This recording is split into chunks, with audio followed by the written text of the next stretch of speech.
नमस्कार. कोकणचं number 1 महाचॅनल Kokansad live तर्फे आयोजित मतदान देगा देवा या विशेष कार्यक्रमात तुम्हा सगळ्यांचं मनपूर्वक स्वागत आहे. विधानसभेचे वेध लागलेले आहेत. कुडाळ मालवण मतदारसंघ हा नेहमीच चर्चेत राहिलेला आहे. आज आम्ही असं एक फायरब्रँड नेतृत्व आमच्या स्टुडिओमध्ये आमंत्रित केलेलं आहे की ज्याने जर तो चिडीला पेटला तर अत्यंत जहाल, परंतु त्याला कणव आली तर अत्यंत मवाळ अशी एक 2 टोकं असलेलं व्यक्तिमत्व, तितकंच सालस परंतु तितकंच कणखर असं व्यक्तिमत्व निलेश राणेसाहेब. निलेशजी, तुमचं खूप खूप स्वागत आहे. या कार्यक्रमामध्ये आम्ही विधानसभेच्या पार्श्वभूमीवरती जी काही मतमतांतरं आहेत किंवा इच्छुक जे उमेदवार आहेत अशांना आमंत्रित करतो आणि त्यांच्याकडून त्यांची मतं काय आहेत, विधानसभा मतदारसंघाच्या पार्श्वभूमीवरती त्यांचे विजन काय आहे याची जाणीव करून घेत असतो. एकूणच कुडाळ मालवण मतदारसंघ हा नेहमीच चर्चेत राहिलेला आहे.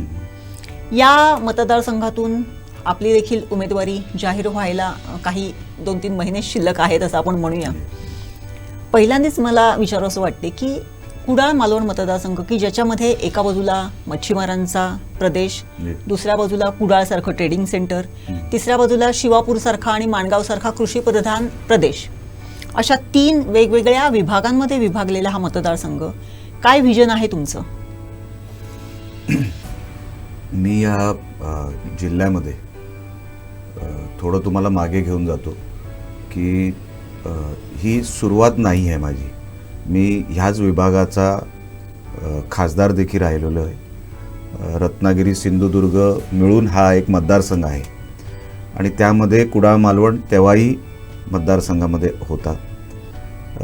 सगळ्या प्रश्नांची मला जाण आहे आणि मागच्या 10 वर्षामध्ये मी तुम्हाला सांगतो की आपण डेव्हलपमेंट म्हणून ज्या गोष्टी शोधतो त्याला पहिलं एक बेसिक इन्फ्रास्ट्रक्चर एक पायरी असते, मग त्याच्यामध्ये एक वरची पायरी असते की ज्या गोष्टी बेसिक इन्फ्रास्ट्रक्चरच्या बाहेरच्या असतात, जे एक्सक्लुझिव्ह असतात, त्याच्यामध्ये कसं आणता येईल, आणि त्याच्यावरची पायरी म्हणजे ह्या सगळ्या गोष्टींचं इम्प्लिमेंटेशन.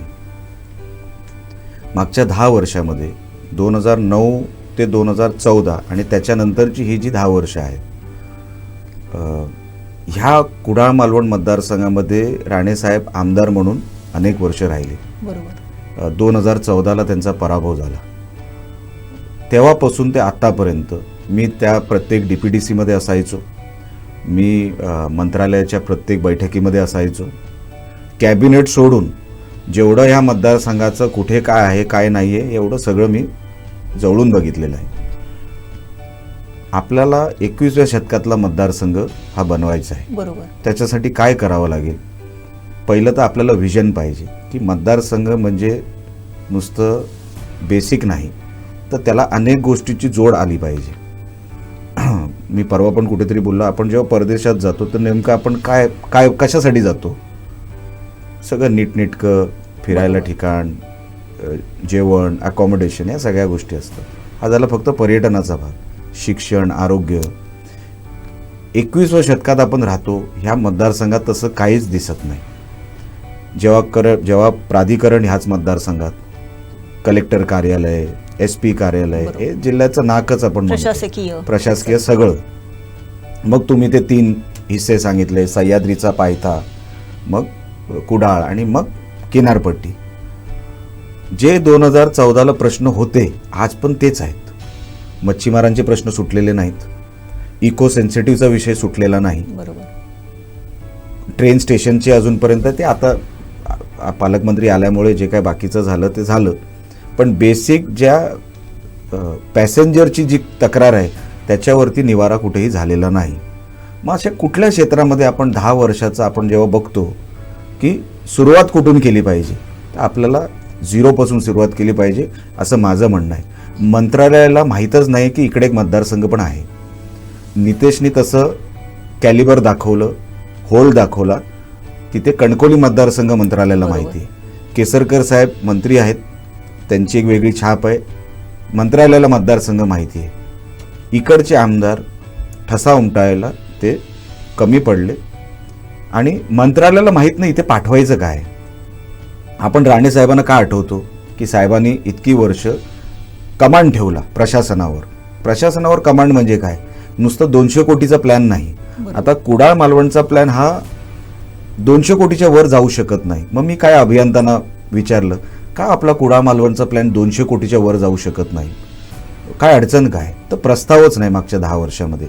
एकही नवीन ब्रिज नाही, एकही नवीन रस्ता नाही, म्हणजे रस्ताच नाही नवीन प्रस्तावामध्ये आहे, ते दुरुस्ती चाललेत.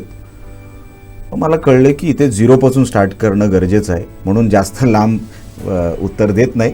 माझं म्हणणं असं आहे की विजन म्हणजे हे किमान फक्त 10-20 वर्षाचंच नसावं, विजन हे किमान 25-50 वर्षाचं असावं, की पावलं त्या अनुषंगाने टाकली. आपल्याला विद्यार्थी तयार करायचा आहे तर तो उद्यासाठी, आजसाठी नाही.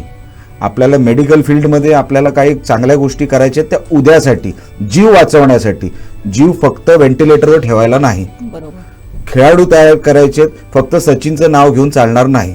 आपल्याला तशी ट्रेनिंग सेंटर उभे करावे लागतील, आपल्याला नोकऱ्या द्यायच्यात, स्किल सेंटर उभे करायला लागतील. आपल्याला बिझनेस इथे बिझनेसला इथे वाव वाढवायचा आहे, तसं वातावरण तयार करावं लागेल, इन्व्हेस्टर तसे आणायला लागतील. आणि पर्यावरणाला जर नुकसान होत नसेल असे प्रकल्प कोकणामध्ये जर आले तर विरोध नसावा, असं माझं म्हणणं आहे. हे सगळं 25-50 वर्षाचं जे विजन आहे ते तुमच्या बेसिक इन्फ्रास्ट्रक्चरपासून शिक्षण, आरोग्य आणि शेतकरी, उद्या शेतकऱ्याला पण त्याच्यामध्ये पश्चिम महाराष्ट्राच्या शेतकऱ्याला काय काय मिळतं तसं आपल्या कोकणाच्या शेतकऱ्याला मिळतं का, तर नाही.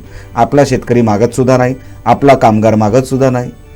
म्हणून मागणारा आणि तिथून मंजूर करून आणणारा जो व्यक्ती आहे अशा माणसाला सभागृहात पाठवावं, असं माझं म्हणणं आहे बेसिकली.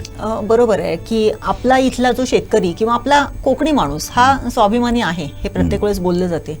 त्यामुळे तो मागणी कधी करत नाही, परंतु त्याच्या ज्या काही बेसिक गरजा आहेत त्या आतापर्यंत तेवढ्याच्या पूर्ण, किंवा जो नेहमी राणेसाहेबांच्या तोंडामध्ये शब्द असतो की इथला पर कॅपिटा इन्कम हे जे काय आहे ते वाढायला पाहिजे. तर त्यासाठी आता तुम्ही जे काही 4-5 मुद्दे सांगितलेत, अगदी मालवणचाच जर विषय घेतला, मालवण हे पर्यटनाचं अत्यंत मोठं असं हब आहे, परंतु तिथे स्कुबा डायव्हिंगचे प्रश्न आहेत. जर कोणी काही करायला गेलं तर ते अधिकृत की अनधिकृत ह्याचे पहिल्यांदा प्रश्न येतात. तिथल्या स्टे म्हणजे ब्रेड अँड ब्रेकफास्ट ज्यांच्या योजना आहेत त्यांचे प्रश्न आहेत. सर्वसाधारण हॉटेल व्यावसायिकांचे प्रश्न आहेत की जे या कित्येक वर्षामध्ये सोडवलेच गेलेले नाही आहेत. पर्यटन आणि मालवण ह्यांचा एक वेगळा असा संबंध आहे. मरीन पार्क दुर्दैवाने तिथून गेलं, जे त्याच्यानंतर तोंडवलीला जे होणार होतं त्याला देखील विरोध आहे. अशा पार्श्वभूमीवरती जर पर्यटन म्हणून पर्यटनदृष्ट्या मालवणला जर उर्जितावस्था आणायची असेल, आहे त्यापेक्षा सिस्टमॅटिक त्याचं डेव्हलपमेंट करायचं असेल तर तुम्ही काय तुमचं विजन? जसं मी तुम्हाला बोललो, पर्यटन tourism is a full time job. तो 365 दिवस त्याला टिकवण्यासाठी प्रशासनाची पण तेवढं लक्ष पाहिजे, फंडिंग पण त्या दर्जाचं आलं पाहिजे, आणि एक विजन घेऊन पुढे चाललं पाहिजे की पर्यटक म्हणजे कुठल्या लेवलचा पर्यटक तुम्हाला हवा आहे. म्हणजे जे आता मी बाकीचं काय बोलत नाही, पण पर्यटकला पण एक वेगवेगळी कॅटेगरी आहे. प्रशासनाने पर्यटनाच्या दृष्टिकोनातून जे लक्ष द्यायला पाहिजे होतं, जे लक्ष लोकप्रतिनिधी त्यांच्याकडून वळवायला पाहिजे होतं, ते तसं झालेलं नाही. बंधारा, देवबाग ही 80% ऑक्युपन्सी असणारी ही गावं आहेत, जिथे गोव्यामध्ये पण 80% ऑक्युपन्सी नाही. तुम्ही वॉटर स्पोर्ट्सचा विषय काढला, संघटितपणा नाही, सगळे विखुरलेले आहेत. ज्याचा गोव्यामध्ये कॉन्टॅक्ट चांगला तो जाऊन बसेस भरणार, बसेस इकडे येणार. संघटितपणा कुठेही नाही. रेट आपण पाडतो कारण का गोव्यामध्ये रेट जास्त असल्यामुळे त्याचा फायदा इकडे होतो. थेट पर्यटक इथे जेव्हा यायला लागेल मॅडम, तेव्हा खऱ्या अर्थानं आपलं पर्यटन सक्सेस झालं. कोणाच्या तरी जीवावर आपण फक्त बसेस भरून इथे आणतो ते पर्यटन मी समजत नाही. जसं स्टँडर्ड असतं पर्यटनाचं पण एक. अच्छा, जगाच्या नकाशावर आता मालवण आलेलं आहे. म्हणजे माझे असे कितीतरी ओळखीचे लोक आहेत ज्यांना हे नाही माहीत हे आपलं कार्यक्षेत्र आहे. अरे मैं उस दिन गया था, बहुत ब्यूटीफुल है, गोवा से ब्यूटीफुल है. का मालवण? वो म्हणजे असं अशी सांगणारी पण लोक आहेत ज्यांना हे माहीत नाही की हे कार्यक्षेत्र कोणाचं आहे, पण ते फक्त जे नैसर्गिक आपल्याला जी संपत्ती मिळाली, जे निसर्गाने आपल्याला दिलेलं आहे ते बघायला येतात. सगळेच काय कुठल्या कॅटेगरीचे टुरिस्ट असतात अशातला भाग नाही, पण त्यांना चांगलं इन्फ्रास्ट्रक्चर देणं. आता एक जमाना होता तारकर्लीमध्ये MTDCचा रिसॉर्ट होता. त्या रिसॉर्टवर ते बघायला लोक यायचे, राहायला सोडून द्या, बघायला यायचे. ते सुरूची झाडं, तिथे बसायला, वाळूवर, हे आम्ही स्वतःहून ते सगळं बघितलेलं आहे. त्याला डेव्हलप करणं, त्याला मार्केट करणं. आता गोवा हे त्यांचं बजेटच डिपेंड टुरिझमवर आहे. जर एका राज्याचं बजेट टुरिझमवर डिपेंड होऊ शकतं, तर एक महाराष्ट्र राज्य म्हणून आपण किती लक्ष द्यायला पाहिजे टुरिझमवर, त्याच्या इन्फ्रास्ट्रक्चरवर, त्याच्या मार्केटिंगवर.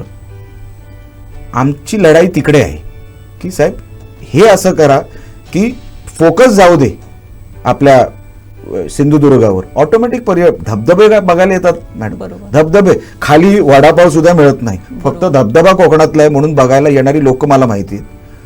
त्यांना इन्फ्रास्ट्रक्चर देणं, त्यांना फंडिंग प्रोव्हाइड करणं. जसं मी म्हटलं, मागच्या 10 वर्षामध्ये फंड झाल्या नसल्यामुळे, कसले प्लॅन प्रस्तावच गेले नसल्यामुळे, ह्या सगळ्या गोष्टीच्या ह्याच्यामुळे, नॉन प्लॅनिंगमुळे आपल्याला हे सगळं मिळवू शकलं नाही. माझा प्रयत्न हे आहे, आता साहेब खासदार झालेले आहेत, पालकमंत्री आपले आहेत, केंद्रामध्ये सरकार आमचं आहे, जेवढं लक्ष गोवा राज्य हे पर्यटनावर देतं, फंडिंगवर देतं. मी आजही म्हणत नाही की सगळं नीटनीटकं आहे, असतात त्याच्यामध्ये काही चेंजेस करायचे असतात, त्याच्यामध्ये काही वेगवेगळे अमेंडमेंट करायचे असतात, पण तुम्ही फंडिंगवर जोर द्या. तुम्ही फंडिंगवर जोर दिलात, ऑटोमॅटिकली एक सिस्टम बसेल. आणि प्रशासनामध्ये अधिकारी असे आणा जे ते इम्प्लिमेंट करू शकतील. गगराणी साहेब म्हणून होते, ते भूषण गगराणी साहेब होते पर्यटनामध्ये तेव्हा. एवढं सुंदर त्यांनी ते तेव्हा आखणी केली होती या सगळ्या विषयाची. त्याच्यानंतर तसे अधिकारी इम्प्लिमेंट करणारे, आपण म्हणतो प्रत्येक राज्याला प्रत्येक जिल्ह्याला कलेक्टर आहे. कलेक्टर केव्हा इफेक्टिव्ह असतो, जेव्हा तो इम्प्लिमेंट करतो. कारण का तिजोरीचा हेड जिल्ह्याचा, त्यांच्याकडे चाव्या. जोपर्यंत इम्प्लिमेंट करत नाही ना, तर अधिकारी चांगला की वाईट कळणारच नाही. म्हणून पर्यटनामध्ये अधिकारी, प्रशासनही तेवढेच मोटिवेटेड पाहिजे. कोणतरी बसलाय, कोणतरी वाउचर पाठवेल, बसेस येतील, मग आपण काहीतरी सही करू, नाही. पॉलिसी बनवा, टुरिझमची एक पॉलिसी बनवा. मला मॅडम देवबागला बंधारा बनवायचा होता, ठाकरे सरकार होतं, आणि मी तेव्हा राज्यसभेवर साहेब होते, राणेसाहेब राज्यसभेवर होते. तिकडे 1.5 कोटीचा तो खर्च होता. पॉलिटिकल विल पण लागतं त्याला, त्याला 1.5 कोटी. मी साहेबांचा निधी प्रशासनाला पाठवला, इथे DPOंकडे प्रशासकीय मान्यता काढली. एक छोटं उदाहरण आहे, असं ओव्हरऑल टुरिझम बद्दल बोलत नाही. ते मंत्रालयात गेलं, आलंच नाही. तेव्हा मंत्री कोण होते, हे आदित्य ठाकरे. फक्त कुठेतरी प्रस्ताव कोण पाठवलं त्याला बघितलं जातं, हे बरोबर नाही. जर चांगलं योग्य माणूस स्वतःच्या फंडातून देतोय ना, तुम्हाला तर काय द्यायची गरज नव्हती. आजपर्यंत तो गाव धोक्यात आहे. बरोबर, आजपर्यंत तो गाव संगम आहे, पुढे समुद्र आहे आणि मागे बॅकवॉटर आहे, मध्ये तो गाव आहे. 90 साली जेव्हा साहेब पहिल्यांदा निवडून आले ना, तेव्हाचा बंधारा अजूनही आहे. तो आता ढासळत चाललाय, कारण का जवळपास एवढी वर्ष गेली, 25-30 वर्ष. मग जीव महत्वाचा की राजकारण महत्वाचं, हे तेवढं आपण प्रत्येकाने आपल्याला विचारलं, राजकारणी लोकांनी. माझं म्हणणं आहे, टुरिझम एक फर्म पॉलिसी पाहिजे. जसं आपण डिफेन्स एक फर्म पॉलिसी समजतो, आरोग्य एक फर्म पॉलिसी समजतो, शिक्षण एक कन्फर्म पॉलिसी समजतो, तसं टुरिझम पण कन्फर्म पॉलिसी जे सरकार ठरवेल. खरोखरच आपल्या देवाने जे दिलंय ना, खरोखरच हे सोनं दिलंय, ते युटिलाइज कसं करायचं हे आता ते लोक ज्या ज्या पदांवर बसतील हे आता त्यांनी ठरवायचं आहे. नक्कीच. जसा मालवणचा विषय आहे की पर्यटनाच्या दृष्टिकोनातून, तसं आपण म्हटलं तसं माणगाव खोरं किंवा कुडाळ तालुक्यात सह्याद्रीच्या पायथ्याचा जो भाग आहे की जो शेती समृद्ध आहे, परंतु आपण नुसतं शेती समृद्धी ही आपल्यापुरती आहे का? जेव्हा त्या शेतीचा अर्थकारणासाठी उपयोग होतो तेव्हा तो शेतकरी समृद्ध झालाय असं आपण म्हणायला पाहिजे. परंतु तितकासा फारसा मोठा फरक किंवा असा मोठा तिथल्या लोकांच्या म्हणजे जीवनमानामध्ये मोठासा फरक इतक्या वर्षामध्ये झालेला आपल्याला दिसून येत नाहीये. काय आहे? कारण शेतकरी हा आपला जीव आहे, आपलं जीवन आहे. खेड्यापाड्यातले शेतकरी हेच आपले जीवन देणारे किंवा आपल्या अन्नाचा घास देणारी लोक आहेत. त्यांच्यासाठीचं काय विजन असू शकते? तो जो भाग आहे ना मॅडम, शिवापूर, डिगज आणि तो सगळा पुरा माणगाव खोरं ज्याला आपण म्हणतो, 36 गावं, 35-36 गावाचं जे खोरं आहे ते, तिथे जर तुम्ही फार्मिंग बघितली तिथे मोठ्या प्रमाणात पोल्ट्री व्यवसाय पण चालतो. नुसतं शेतकरी म्हणजे नुसते क्रॉप घेणारे शेतकरी नाही, तर तिथे मोठ्या प्रमाणात पोल्ट्री व्यवसाय चालतो, कुक्कुटपालन चालतं, सगळे म्हणजे सगळ्या, आणि जवळपास शेळीपालन आहे. नुसतं पोल्ट्री या व्यवसायातून 5 कोटीचा टर्नओव्हर आहे फक्त खोऱ्यातून, माणगाव खोऱ्यातून. शेतकरी हवालदिल का होतो? कारण का जंगल आहे मागे, कधी कधी हत्ती येतात, ही जी काय माकडं फिरतात ते त्यांचं कोंब खाऊन टाकतं. हे छोटे छोटे विषय जरी वाटले ना तरी महत्वाचे आहेत. काही शेतकरी ज्यांच्याबरोबर आम्ही बसतो, कारण का जिल्हा बँक आमच्याकडे असल्यामुळे हे सगळे शेतकरी आमच्याशी कनेक्टेड आहेत. साहेब, कर्ज राहू द्या, क्रेडिट सोसायटी राहू द्या, पहिलं त्या माकडांचं काहीतरी करा. बांबू लागवड मोठ्या प्रमाणात आहे त्या परिसरामध्ये. बांबू लागवडचा प्रॉब्लेम काय? कोंब आला की ते माकडं येऊन ते कोंब खाऊन तर पूर्ण शेती वाया जाते. मग जनावरांचं आहे, तिथे बाउंड्री मारू शकत नाही, भाग वर खाली आहे.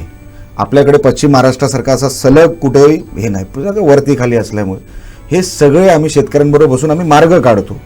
क्रेडिट सोसायटीना सर्वात जास्त पैसे देण्याचं काम ह्या टेन्युअरमध्ये झालं मॅडम. ह्याच्या अगोदर तुम्ही कधीही माहिती काढा की क्रेडिट सोसायटी ज्या गरीब शेतकऱ्यांना आपण जे कर्ज देऊ शकतो, जे आपण त्यांना पैसे उपलब्ध करून देऊ शकतो, ते ह्या काळात मी जाणीवपूर्वक सांगतो आणि खात्रीलायक सांगतो. तुम्ही कधीही माहिती काढा की तुम्ही तुमचं उत्पन्न वाढवा.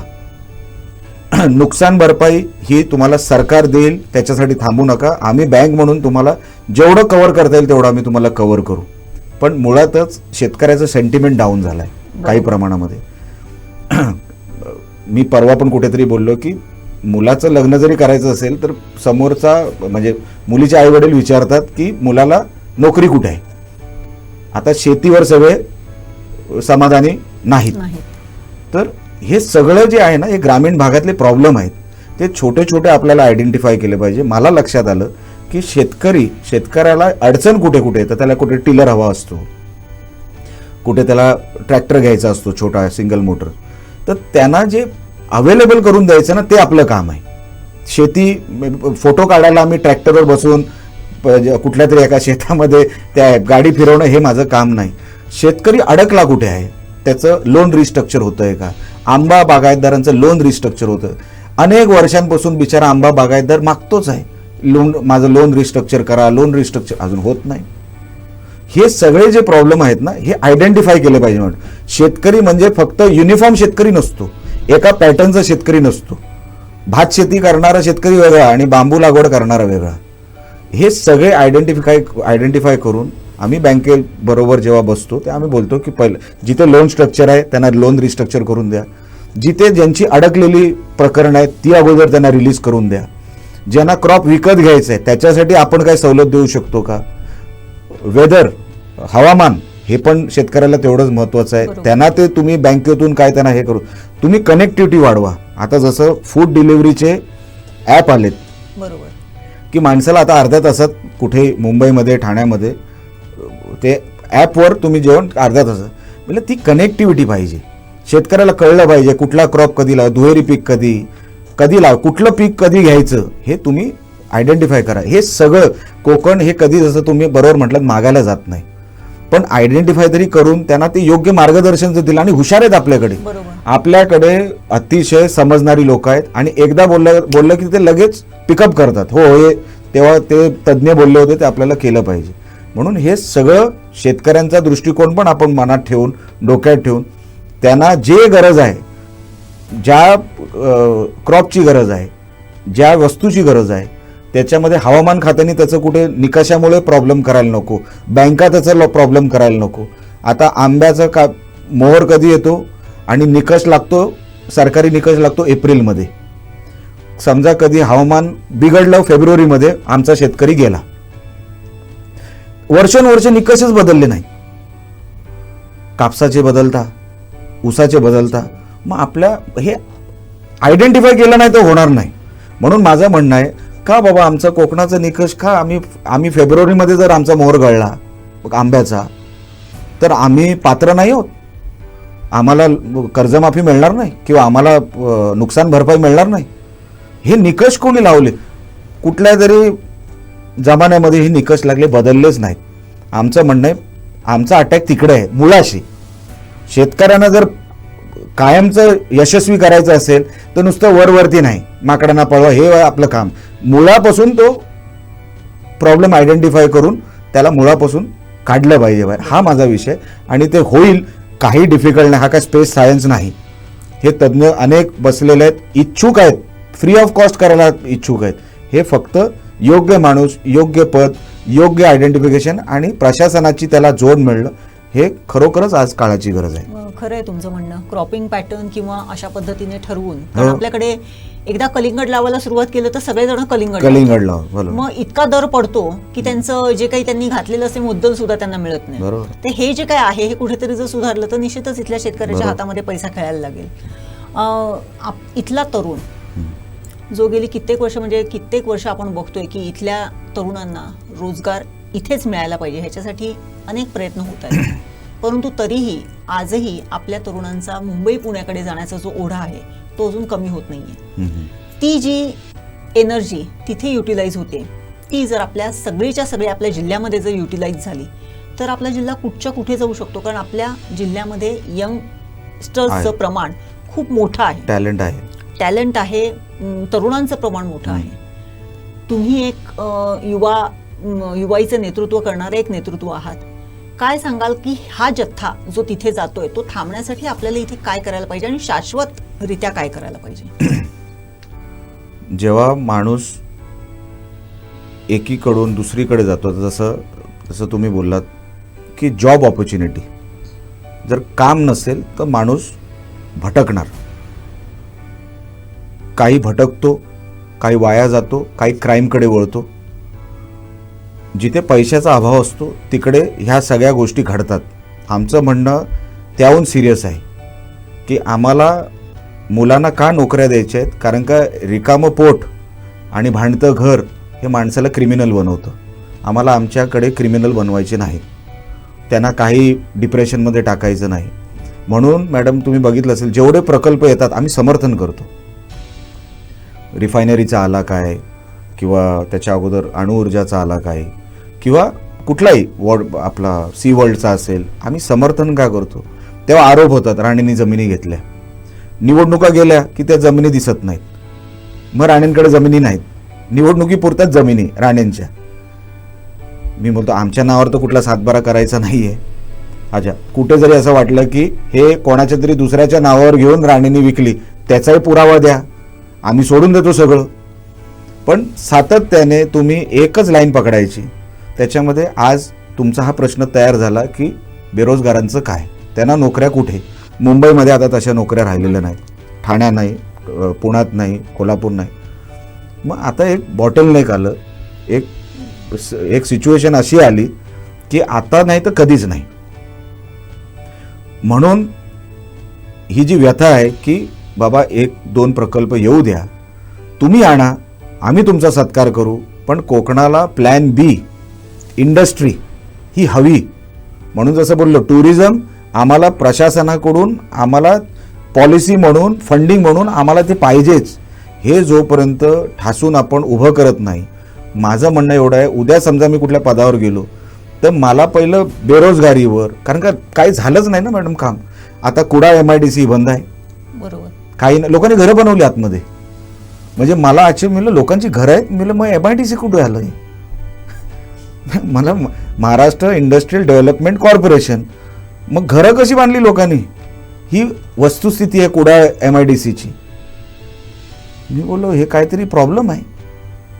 जर इंडस्ट्रीला ॲलोकेट झालेली जमीन जर आपण घरांसाठी कोणाला तरी देणार असू, प्लॉट विकणार असू, म्हणजे ऑब्जेक्टिव्ह साध्यच झाला नाही. बरोबर.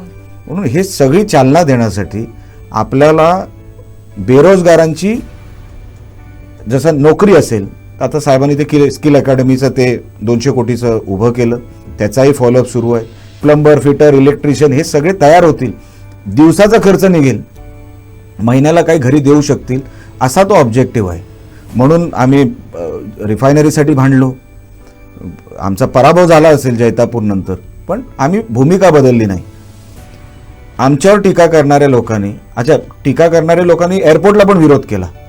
आता त्या एअरपोर्टमध्ये जवळपास, ठीक आहे, त्या एअरपोर्टला थोडं अपयश आलं, कारण का मोपा बाजूला झाल्यामुळे त्या सर्वात अफेक्टेड पार्टी ही चिपी विमानतळ. तर तिकडची जे 70-80 मुलं जी लागली ना, त्या मुलांना नोकरी मिळाली ना, आज पण त्यांना पगार चालू आहे.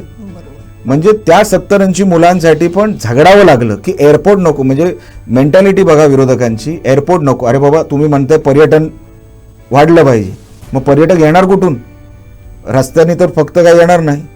तुम्ही म्हणता प्रदूषण आहे, मग हायवेवरती जी गाडी जाते ती पण पेट्रोल डिझेलची आहे, मग उद्या काय हायवे बंद करायचा?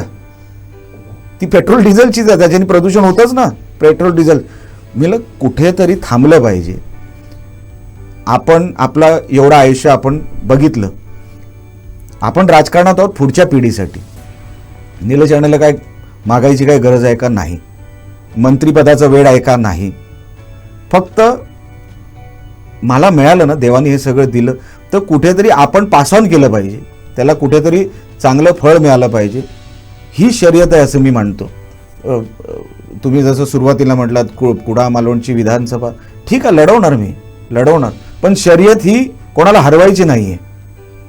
जर माझ्या शिक्षणाचा फायदा, आता लोक निलेश राणे म्हणजे तुम्ही जसं मला इंट्रोड्यूस केलं की 2 टोकं समजतात, पण त्याच्यामध्ये व्यक्ती कोण आहे, कसा आहे, तो काम करू शकतो का, एक संधी मी मागतोय काम करण्यासाठी, कोणाला पाडण्यासाठी नाही. माझी शर्यत सुद्धा नाही. आणि हल्ली तुम्ही बघितलं असेल, मी कोणावर टीकाही तसं करत नाही. जोपर्यंत कोण अंगावर येत नाही, आपण गपचूप असतो, आपलं काम करतो, दिवसाचा आमचं ते कार्यक्रम ठरलेलं असतो.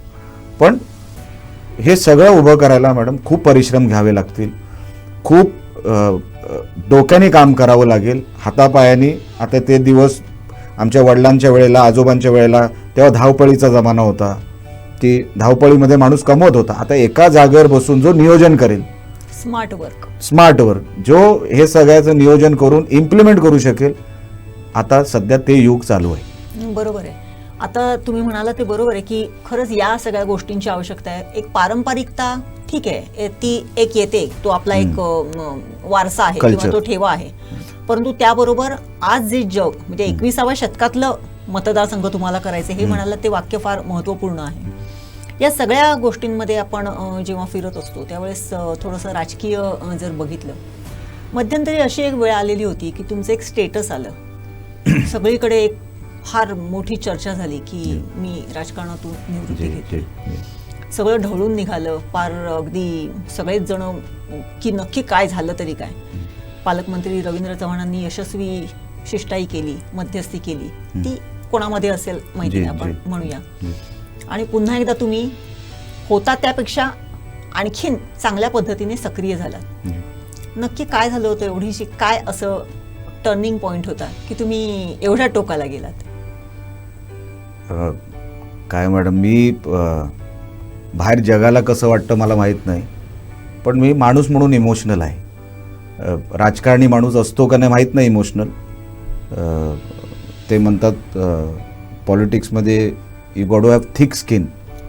ते थिक स्किन माझ्यात आहे की नाही मला माहीत नाही, पण काही जर असं काय मला असं वाटलं की हे पुढे अजून प्रॉब्लेम देणार आहे. फक्त मला नाही, राजकारणात मी म्हणजे फक्त मी नाही, माझा भाऊ आहे, माझे साहेब आहेत, वडील आहेत, आणि माझे अनेक सहकारी आहेत. त्यांना कुठेतरी जर त्रास होईल तर मी थांबलं पाहिजे असं मला वाटलं. कारण का मधल्या काळामध्ये अशा 2-3 घटना घडल्या की मला असं वाटतं की हे जर हाताच्या बाहेर गेलं तर माझ्याकडून काहीतरी चूक होईल, आणि ती चूक मला करायची नव्हती. त्याच्यापेक्षा आपण बसलेलं बरं. आपल्याला काय तसं काय हे नाही, आपण शर्यतच होती की चांगलं काहीतरी माझ्या शिक्षणाचा, माझ्या चांगला कुठे ह्याचा फायदा होत असेल तर. मग फडणवीस साहेबांनी मला ज्या गोष्टी मला त्यांच्यासमोर ठेवायच्या होत्या त्या मी ठेवल्या. त्यांनी भरपूर वेळ दिला आणि मग ते सगळं समजून सांगितलं, सगळं रेक्टिफाय केलं, आणि मग मी परत काम करायला सुरुवात केली. कारण का मला काय मागायचंच नव्हतं. मी काय आमदार नाही, खासदार नाही, मी काय मागणार, आणि मी पद मागून पण काय, मला काय, मी काय तसं काय पद पण मिळवायचं नव्हतं. पद मिळवायला पण पहिलं निवडून यावं लागतं. माझ्यासाठी काय मागायला गेलोच नव्हतं, पण माझ्यामुळे जर हा जर बबल फुटला आणि जर कुठेतरी असं वाटलं की माझ्यामुळे दुसऱ्याला त्रास नको, म्हणून मी थांबतो. पण त्या सगळ्या गोष्टी रेक्टिफाय झाल्या, परत कामाला लागलो मी. परत कामाला लागलात, परंतु मी परत एकदा त्याच ठिकाणी येते की जे निलेश राणे की ज्यांचं म्हणजे ज्यांचं व्यक्तिमत्व तेवढंच तडफदार, त्यांचं भाषण तेवढंच तडफदार, त्यांची शैली तेवढीच एक वेगळी अशी शैली, अशा ह्याच्यामध्ये जेव्हा तुम्ही म्हणजे एकूणच हा भाजपच्या वाटेवरती ज्यावेळेस चालायला लागलात त्यावेळेस त्याच्यामध्ये कुठेतरी बदल दिसला. जे बोलणं होतं ते जहाल राहिलं, परंतु त्याची टोकं होती ती मवाळ झाली. हा जो काही फरक आहे तो तुम्ही अंगीकारलेला आहे की तुमचा स्वीकृत आहे? काय झालं, मी खूप त्याच्यामध्ये विचार केला की आपलं टार्गेट काय, ते टार्गेटवर राहिलं पाहिजे. मी बोललो निलेश तू निवडून पहिला आला पाहिजे. तुझी खरी शर्यत, खरी परीक्षा ही ती आहे. शर्यत म्हणण्यापेक्षा परीक्षा, पहिली परीक्षा ही ती आहे. तिथे पास झालास तर मग तू एका लेवलपर्यंत जाऊ शकतोस. ते मी माझं एक स्टँडर्ड बनवलं की पहिलं निवडून यायचं, आणि निवडून यायला मग काय काय करावं लागतं, काय काय करायला लागेल, मग त्याच्यामध्ये स्वभावाला कुठेतरी बदलावं लागेल, कुठेतरी काही रिॲक्शन द्यायला मग बदलायला लागेल, अनेक गोष्टी मग त्याच्यात बदलाव्या लागतील. कारण का 10 वर्षामध्ये मॅडम खूप काही बघितलं आणि असं वाटतं की नाही आता खरं आयुष्य मी या 10 वर्षात शिकलो असं मला वाटतं. जरी 10 वर्ष नसते तर कदाचित हे मी आज बोलूही शकलो नसतो. मी बदल केले स्वतःहून की नाही आपल्याला जर काय बनायचं असेल तर काहीतरी बदल केला पाहिजे. टोकं तुम्ही बोललात थोडी सॉफ्ट झाली, ती बरोबर आहे. कारण का उगाच मी आता विनाकारण कोणाच्या भानगडीत जात नाही. पहिलं काय होतं, पहिलं कुठलाही विषय असायचा महाराष्ट्राचा तर माझं एक म्हणणं मी ठेवायचो. आता मी विचार केला काम करायचं आहे तर मग तुला तुझ्याच चौकटीमध्ये राहून काम करावं लागेल आणि पहिलं तुझ्या मतदारसंघाला न्याय द्यायला लागेल.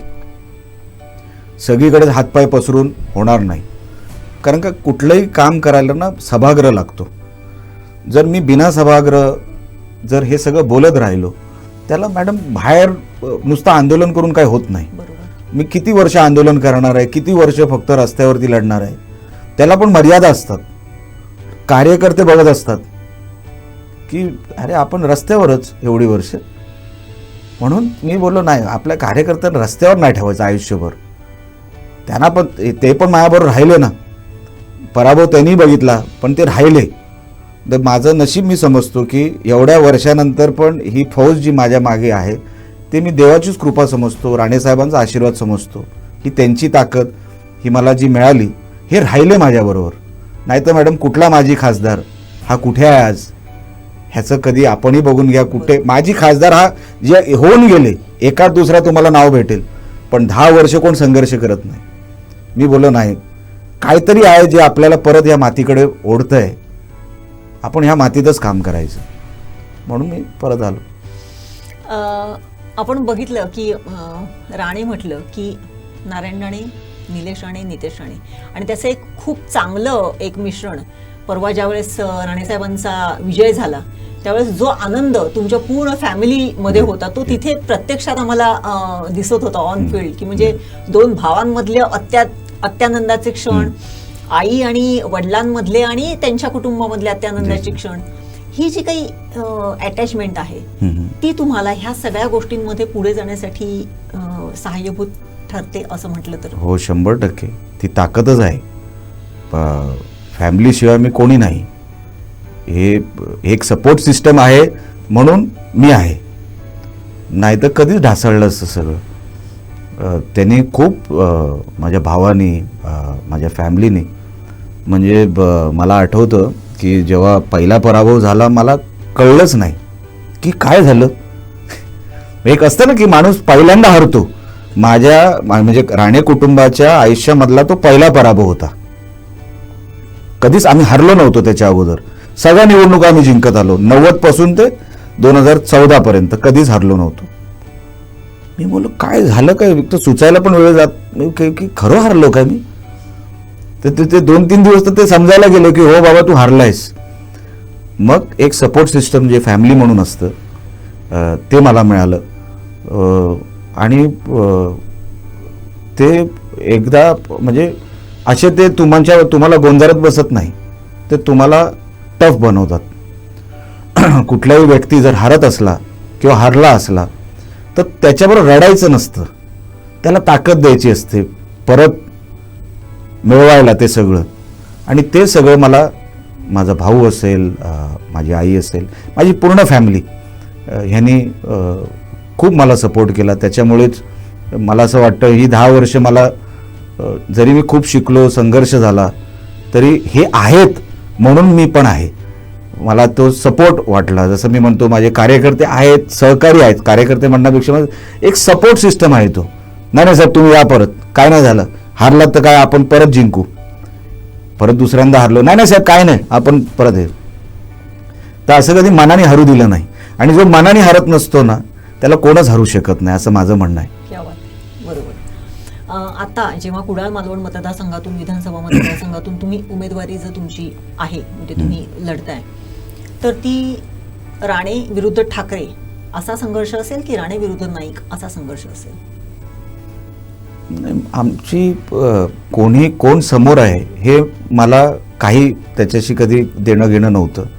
मी हल्ली म्हणून कुणावरही टीका करत नाही. आता काल जर ते अंगावरच सगळ्या गोष्टी आहेत तर त्यांना त्यांची जागा दाखवावी लागली. पण असं हा माझा अजेंडा आहे, मला ह्याच अजेंड्यावर चालायचं आहे, मला फक्त डेव्हलपमेंटवर बोलायचं आहे. मला माझा मतदारसंघ 288 पैकी टॉप 5 मध्ये आणायचा आहे.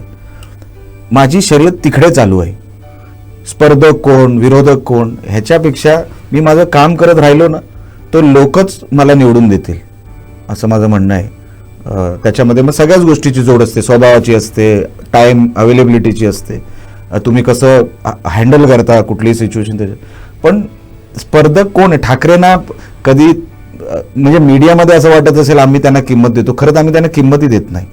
आता तसे ठाकरे कुठे आहेत, एकदम तुटली फुटली त्यांची संघटना झालेली आहे, खिळखिळी झालेली आहे. काल त्याचा प्रत्यय अख्ख्या महाराष्ट्राला आला की 2 तास त्यांना लपावं लागलं आणि नंतर पळावं लागलं. माझं म्हणणं आहे वैभव नाईक असतील किंवा वैभव नाईक तर तसा ठाकरे तरी त्यांना नावाला एक वलय आहे बाळासाहेबांमुळे, पण विद्यमान आपल्या आमदारांनी तसं काय म्हणजे डॅमेज आम्हाला असं वाटेल की नाही हा विषय महत्त्वाचा त्याने हँडल केला आहे असं काही केलंच नाही. म्हणून मला असं काही वाटत नाही की ह्या व्यक्तीला असं काहीतरी फार मोठी USP आहे किंवा फार मोठा याच्यामागे जनाधार आहे, असं कधीच मला वाटलं नाही. की म्हणजे विरोधक आहे म्हणून नाही, विथ ऑल ड्यू रिस्पेक्ट त्यांनी प्रयत्न केले असतील आमदार म्हणून, वैभवजींनी प्रयत्न केले असतील, मला त्याच्याबद्दल काही म्हणायचं नाही.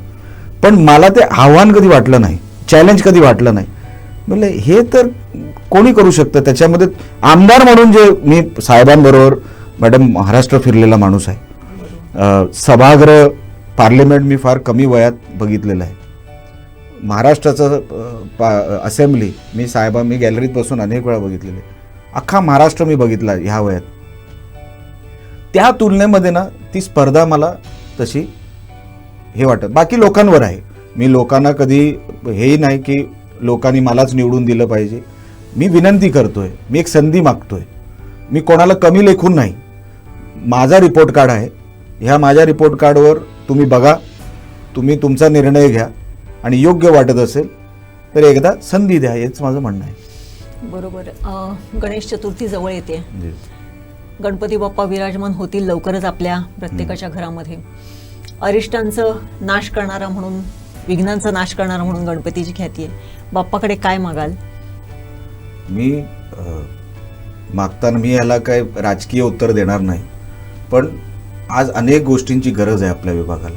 निलेश राणे म्हणून मला सगळं मिळालं, स्वतःसाठी मागण्यासारखं खरोखरच आता काही नाही. पण हे सगळं चांगलं, आपला जिल्हा, आपलं वातावरण, आपलं सगळं डेव्हलपमेंट असेल तर हे चांगल्या दर्जाचं व्हावं आणि त्याच्यासाठी हे देवी देवतांची शक्ती लागणार. आपण कोकणाला देवळांची नगरी म्हणतो, अनेक गावांमध्ये खूप मंदिर आहेत. एकेका गावामध्ये, मी चिंदर नावाचं गाव, तिथे जवळपास 11 मंदिरं आहेत एका गावात. हे देवळांची नगरी आहे. इथे देवी देवतांचा आशीर्वाद असल्याशिवाय आपण कुठलंही कार्यही देखील करत नाही, कुठेही सुरुवात देखील करत नाही. म्हणून हे सगळं चांगलं करण्यासाठी आणि विरोधकांना पण चांगली समज देण्यासाठी, बुद्धी देण्यासाठी देवाने कृपादृष्टी ठेवावी, गणरायाने सगळ्यांना समाधानी ठेवावी, सगळ्यांना सुखी ठेवावं. कारण का मला स्वतःकडे मागण्यासारखं मॅडम खरोखरच काय नाही. मला देवाने भरपूर दिलं, खरोखर सांगतो. म्हणजे माझ्यासारखा नशिबानच म्हणायला लागेल. पराभव ठीक आहे, ते मोठमोठ्या दिग्गजांच्या नशिबात पण पराभव आला. मी लहान माणूस आहे, तर मला काय तसं काय हे नाही. पण त्याच्या पलीकडे देवाने भरपूर दिलं मला, आणि तसंच चांगलं आयुष्य सगळ्यांना मिळावं एवढीच फक्त गणरायाकडे प्रार्थना करतो. नक्कीच युवाईचं एक वेगळं असं नेतृत्व. निलेशजी राणे आज त्यांच्या मनातलं जे काय होतं ते त्यांनी आपल्या बातचीतमध्ये अत्यंत तेवढ्याच चांगल्या पद्धतीने त्यांनी विशद केलेलं आहे. आपण उमेदवारी का याचंही कारण त्यांनी सांगितलेलं आहे.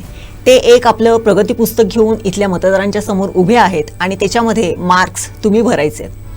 या गणेशाच्या आगमनाबरोबरच त्यांच्या मनातल्या ह्या ज्या काही मनोकामना आहेत त्या पूर्ण होत असं आपण गणपती बाप्पाकडे मागणं मागूया. आणि त्यांनी ह्या मतदारसंघासाठी जे जे काही करण्यासाठी ज्या त्यांच्या इच्छा आहेत त्या फलद्रूप होत आणि इथला जो सर्वसाधारण माणूस आहे तो सुजलाम सुफलाम हो अशी आशा करूया. इथेच थांबूया. निलेशजी, आपण आलात, खूप खूप धन्यवाद संपूर्ण कोकण सात लाईव्हच्या परिवारातर्फे. धन्यवाद.